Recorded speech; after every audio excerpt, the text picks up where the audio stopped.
আমি প্রচুর বই পড়ি, কিন্তু তারপর আমার হুমায়ুন আহমেদকে আমার এত ভালো লাগে না। কেন ভালো লাগে না তার আগে এই কথাগুলো একটু শুনে নিন, তারপর লাস্টে বলছি। আপনার লাইফে প্রথমবার কারোর সাথে প্রথমবার দেখা হচ্ছে, অথবা প্রথমবার কথা হচ্ছে, বা প্রথমবার আপনাকে দেখছে, বা প্রথমবার আপনার কথা শুনছে, বা আপনার সাথে দেখা হবে, এই প্রথম জিনিসটার সময় কোনো প্রকার নেগেটিভ কথা, ঘটনা বা কোনো বিষয় যদি হয়ে যায়, তাহলে ওই মানুষটা সারা জীবন আপনাকে নেগেটিভভাবেই রাখবে। তাই লাইফে পজিটিভ থাকাটা যে কেন গুরুত্বপূর্ণ সেটা থেকে বোঝা যায়। কারণ একটা ঘটনার কারণে দেখা গেল যে ওই মানুষটার লাইফে পুরো লাইফ টাইম আপনাকে একটা নেগেটিভভাবে, একটা নেগেটিভ মানুষ হিসেবে আপনাকে দেখে।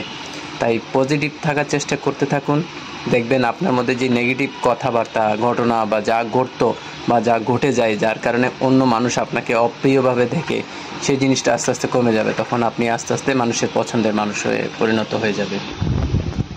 তো সেমভাবে আমিও একটা সময় হুমায়ুন আহমেদের প্রথম বই, এমন একটা বই পড়ে ফেলেছিলাম যেটা একটু অ্যাডাল্ট টাইপের।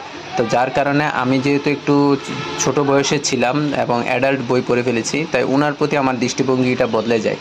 যার পরে পরবর্তীতে দেখা যায় যে আমি ওনার ভালো বইগুলোর পড়ার প্রতি এতটা আকর্ষণ বোধ করছি না, কারণ আমি শুরুর দিকে একটা নেগেটিভ সাইড বই পড়ে ফেলেছি অল্প বয়সে, অ্যাডাল্ট বই হিসেবে।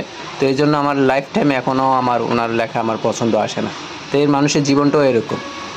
এই জন্যই বলছি যে প্রথম দেখা, প্রথম পড়া, সব কিছুতেই প্রথমবার যদি পজিটিভ ভাইব আসে সামনের মানুষটার কাছে, তাহলে দেখবেন পুরো লাইফ টাইম আপনি তার কাছে একটা আইডল, ভালো মানুষ, আদর্শবান মানুষ, ব্যক্তিত্ববান মানুষ হিসেবে তার কাছে পরিচিত থাকবেন।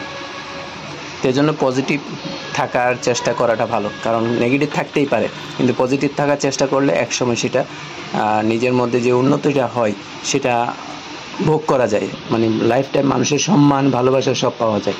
সেই জন্য পজিটিভ থাকা দরকার।